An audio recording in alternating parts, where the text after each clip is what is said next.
FIECON is a global consultancy for the life sciences. We are committed to launching pharmaceutical products that make a difference in people's lives. Our vision is to use economics for the good of humanity. In this series of podcasts, we talk to patient advocates and thought leaders to better understand the patient perspective. Our hope is that a more comprehensive understanding of that patient perspective will help to optimise drug development, expenditures and care into the future. Welcome, listeners. This is the FIECON podcast, where we talk to patient advocacy leaders and thought experts on a particular disease to understand the burden, unmet needs, patient journey, and potential future developments for disorders that may not currently have the voice they need. Today, we introduce a very special guest, a patient advocate, a patient and a health outcomes researcher who will speak about migraine. Patient X, welcome to the podcast. Thank you so much, Carl. I am Patient X. I volunteer with several migraine and headache non-for-profits, including Miles for Migraine, Chronic Migraine Awareness, and Headache on the Hill. About 5 years ago, I was in a high-impact event that led to chronic migraine, and I currently wrestle with the system and understand treatments and challenges throughout the years has brought me a unique perspective. I also have a Master of Public Health in Epidemiology and work as a health economic and outcomes research worker. Thank you so much. To start, we're going to just ask you a couple questions about the disease to get an understanding of your experience and a little overview. So first and foremost, in your experience, what clinical manifestations best define migraine, and what does the disease staging look like? That's a great question. For me personally, migraine is identified by severe throbbing or a pulsing sensation, usually on the left side of my head. Other symptoms may include nausea, vomiting, and extreme sensitivity to light and sound. Migraine is typically divided into episodic or chronic migraine, 15 or more headache days per month. However, migraine symptoms and subtypes are extremely diverse. There are more than 50 types of headache disorders according to the International Classification of Headache Disorders, and some include migraine with and without aura, chronic migraine, menstrual migraine, hemiplegic migraine, a rare type involving temporary weakness on one side of the body, migraine with brainstem aura, vestibular migraine, predominant vertigo, abdominal migraine, and cluster headache, and more. There's so much more than just head pain in a migraine or a headache. The heterogeneity of diseases and social determinants of health, for example, race, urbanity, and access to healthcare providers, makes it harder to consistently identify these patients. And there's also a severe shortage of headache doctors in the U.S., leading to chronic attacks, worsening of symptoms, necessity of ER treatment or emergency room treatment, and improper treatment leading to opioid use disorders. You spoke about the heterogeneity of manifestations here, and I presume that this same heterogeneity exists on the population level. So what kind of populations does migraine affect globally? According to the American Migraine Foundation, migraine is present in 1 billion persons worldwide. That's 1 in 4 households, 1 in 5 women, 1 in 16 men, and 1 in 11 children. This includes all spectrums. In the U.S., the lifetime prevalence of migraine disease among women exceeds 25%, and the prevalence has not changed since 1989 based upon 3 large epidemiological studies. However, migraine in the U.S. is more prevalent among Caucasians and African Americans, and the lowest prevalence in the U.S. is among Asian Americans. And typically, migraine is more common among people in lower socioeconomic groups. But to note, migraine is the second most disabling medical condition in the U.S. and worldwide, and is the most disabling condition among people 15 to 49 years worldwide. With respect to identifying this at-need population, what does an average migraine patient look like, and how do caregivers identify them? It's challenging to identify the, quote, typical migraine patient, given the fact that there is so much heterogeneity in the type of headache diseases, as well as there's a genetic link. So about 90% have a family history, so 10% do not have a family history, myself included. And there are at least 44 associated genes with migraine based on a 2017 review article. It's not so black and white, such as it's either you have a family history or you don't. There's also the migraine threshold, which can be raised or lowered by external and internal factors. If there's a sufficient number of different triggers that build up and cross the threshold, a migraine attack can be initiated. Triggers may include genetics, diet, hormone fluctuations, stress, dehydration, odors, alcohol, caffeine, hunger, sleep, the lack of sleep or too much sleep, change in barometric pressure, and triggers are not consistent for everyone. Parlaying that last response into potential treatments for this disorder, can you please tell us some of the current treatment pathways and classes available in migraine? This is actually a very exciting time for treatments in migraine. There are two types of treatments: preventative or prophylactic medications, as well as abortive or acute treatments. For preventative treatments, they are medications taken daily to prevent migraine attacks from occurring. They can include blood pressure medications such as beta blockers and calcium channel blockers, antidepressants such as tricyclic antidepressants, SSRIs and SSNRIs, as well as anticonvulsants and Botox. Most recently, calcitonin gene-related peptides, CGRPs, were the first migraine-specific preventative to be released. Under abortives or acute medications, there's a whole slew of treatment classes, including non-steroidal anti-inflammatories, NSAIDs, triptans, ergot-based medications, anti-nausea medications, analgesic combinations such as Excedrin, and most recently, two new drug classes, gepants and dietins.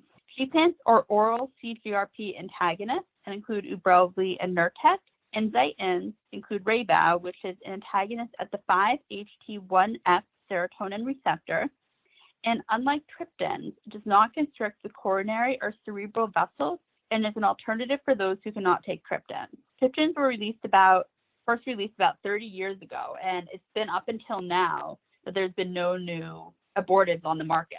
So it's very exciting that we now have two new ones.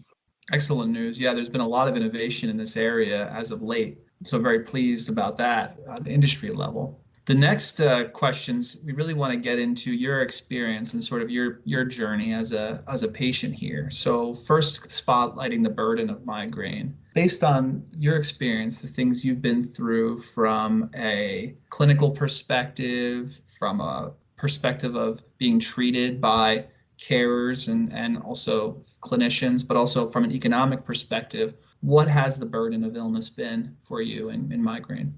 Migraine disease has robbed me of numerous moments of my life. It is very fascinating to see the stigma from friends to acquaintances, employers, even doctors. And sometimes I notice myself portraying the stigma of migraine as well.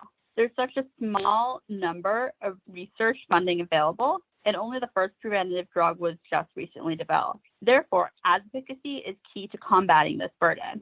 Going back to the stigma, migraine disease is historically viewed as a hysterical woman's disease, a little problem, something that is not so serious. If you look at the old ads from earlier in the day, it's saying you can pop a pill there's a woman lying on a couch and you could just pop a pill and the disease would go away. But there's significant economic burden as well. In the U.S., healthcare and lost productivity costs associated with migraine are estimated to be as high as $36 billion annually. And in 2015, the medical cost of treating chronic migraine is more than $5.4 billion. Although sufferers of migraine, or I prefer to describe it as migraine warriors, spend over $41 billion on treating their entire range of conditions, so comorbid conditions associated with migraine. More than 157 million workdays are lost each year in the U.S. due to migraine. And migraine warriors, like those who suffer from other chronic conditions, experience a high cost of medical services, too little support, and limited access to quality care. I'm very fortunate to live in an urban city with access to several headache specialists. However, most people in the country have no access to a headache specialist. I'm lucky in that I go to actually two centers to receive care, something that's not often heard of, and that I have the financial means and insurance to cover those as well. Very interesting. Your comments regarding the clinical burden here, the thought that this is a transient disorder that can be treated, as a sort of a one-off solution with a pill, obviously feeds the stigma that exists. But when you look at the actual ramifications of this disorder in absenteeism and reduced quality of life, and being robbed of some of the moments that you were talking about, it's obviously a far more substantial disorder than something that's simply transient and that can be treated with a pill. Is that kind of the battle you face every day in the advocacy space here? Definitely. Personally, in my treatment toolkit, which I like to refer to it as, since there's so many things that come into play, I also receive nerve blocks and SPG blocks, or sphenotallian ganglion blocks, which is the bundle of nerves in the back of your nose that get numbed, or nerve blocks taking lidocaine and injecting them directly into my occipital, temporal, and trigeminal nerves. So I typically receive those twice a month, in addition to my slew of abortive and preventative medications. So it sounds like something that's quite proactive versus just being reactive and transient, certainly. Going beyond the burden that you experience day to day, it'd be great to understand what you think is a big unmet need or unmet needs in the area of migraine as well,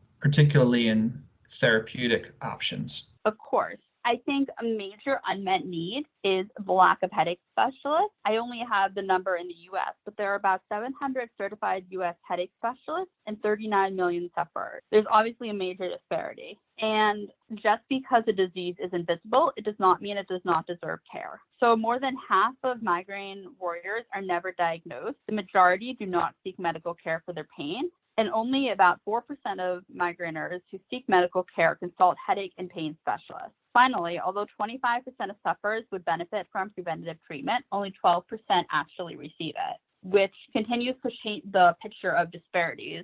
Going back to areas of unmet need, besides the lack of headache specialists, there needs to be more research into combating the stigma of migraine disease. I believe it's often the stigma. I've had a neurologist even tell me, I failed one therapy, there's nothing else out there for me. I knew as a researcher that was not actually the case, but for many patients, if they were told there's no other treatment available, they may just believe that face value and no longer seek treatment. And that's a major missed opportunity. Like we had discussed earlier, it's a very exciting time in migraine disease therapy because there's the advent of CGRPs, DIANs, and GPANs. And there's so much more in the pipeline, but making sure that the route of administration is accessible. So going back to some of the therapies, there's different routes of administration: oral, sublingual, injection, intramuscular injection, even infusion patients receive to try and break an attack. So making sure that these new therapies are accessible to all the routes of administration. Typically, migraine disease causes nausea among some patients, and so making sure that there's routes of administration that bypass the stomach and are quick and effective. And that sounds like a real opportunity for these future therapies. Obviously, provide physicians more options for treating, provide patients with more options and potentially further treatment lines so that when they present to these specialists, they're not given that answer that you alluded to before, which is, sorry, you're out of options. I presume that these new drugs will give people a reason to seek care and reduce the number of discouraged migraine sufferers. Definitely. It's quite incredible to see these super responders to the new CGRP medication. So Ajovy, Emgality, and Amaveg, as well as Vyepti, which is the new infusion medication that is a CGRP. And you see these super responders who have gone from having chronic intractable migraine to suddenly having 1 or 2 headache days a month, which is absolutely incredible. But there's so many mechanisms that are not quite known about how migraine occurs in the brain that future research continues to be vital. There used to be a registry for migraine patients in the US, and unfortunately, due to COVID, the funding was lost. It recorded migraine days, medications used, both preventative and abortive, and quality of life surveys, as well as a blood test if the patient was interested in participating. And that hopefully will continue to yield more research to come. That's excellent. Given your unique perspective as both a patient and a patient advocate, what do you think is the real importance of patient advocacy within this disease? I think of similar areas where a disorder wasn't really well understood, and then advocacy helped a real broad swath of the life sciences better understand it and characterize it and treat it, like in breast cancer today, which is a real example of positive advocacy, and HIV. Is there a goal for migraine patient advocacy that you're striving towards or where you'd like to get? Definitely, of course. What's interesting is despite the staggering social and economic costs, quality of life impact, migraine remains underdiagnosed and undertreated worldwide. It's essentially ignored and dismissed. Like we discussed earlier, migraine has been labeled as a woman's disease. But as we've seen through breast cancer and HIV, breast cancer patients and advocates have brought the disease advocacy to the forefront. Now, when someone says they're diagnosed with breast cancer, friends, acquaintances, neighbors, family, etc., rally around the warriors. And the advocacy for breast cancer advocates has helped decrease the stigma. But migraine has so much stigma, even faced by oneself, that the patient support groups are just getting started. In the Miles for Migraine Act Now program, I work with fellows or headache specialist fellows and patient advocates around the country to learn about combating migraine stigma and how we best can overcome it and make a notable mark on the world and starting within our own neighborhoods. And ultimately that will accumulate with a project of some sort to increase advocacy in our specific state or headache fellow region. There are several nonprofits, including the Coalition for Headache and Migraine Patients, CHAMP, that has education, community, and advocacy across a consortium of nonprofits in this space, and they continue to work tirelessly to overcome that. There's Headache on the Hill, which is an annual advocacy event. This year it will be virtual due to COVID, but there's a specific ask we bring to our congressmen and women to help overcome the stigma and barriers faced by migraine and headache patients.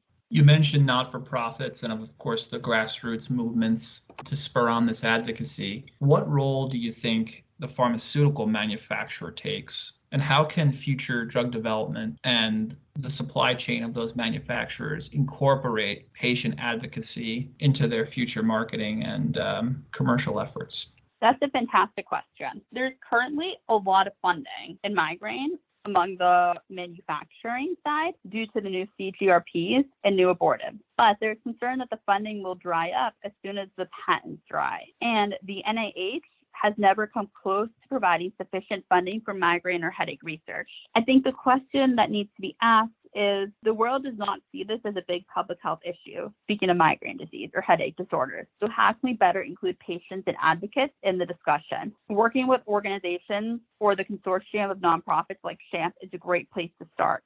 Making the TV commercials and ads more realistic is another great place to breaking down the stigma. I see the new commercials for some of the newer agents, and I don't see me in the commercials. Although I'm chronic intractable, I'm incapacitated by my attack. I see people working out in the commercials, cooking, having fun, where that's not my reality. And by showing someone that they can take a pill and suddenly get back to their lives, although that can happen with some patients, that's fantastic. It's not showing the actual reality of migraine disease and how severe it can be. So including patients from the start in the messaging to help us shape the messaging for our disease would be a vital approach. Absolutely. And that's sobering to hear from you directly, that this disorder is so disruptive to your daily activities that even imagining doing something like working out or cooking is pretty much incomprehensible. So with that in mind, is there anything else that you'd like to share with the listeners regarding your day-to-day experience or your journey with migraine? Anything that would be helpful for people to understand so they better can understand how their friends and their family and their coworkers are dealing with this?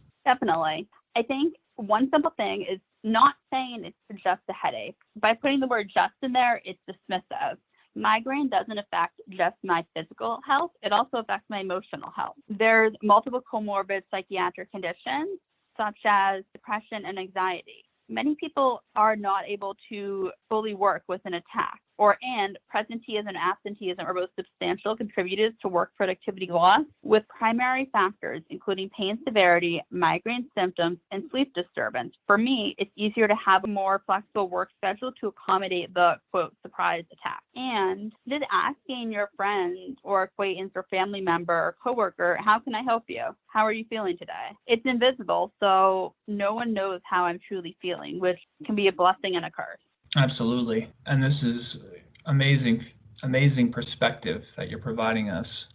So thank you so much for joining us today. It's been a really interesting conversation on this disorder, migraine, and we really look forward to seeing what the future holds. From everyone at FIECON and from the industry at large that's listening, we thank you for your time and for sharing your experience with us today. And for all those that are tuned in, thank you for listening, and hope that this sheds some more light on migraine, its manifestations, how it impacts the people that we love and work with and we interact with every day. Thanks very much, all.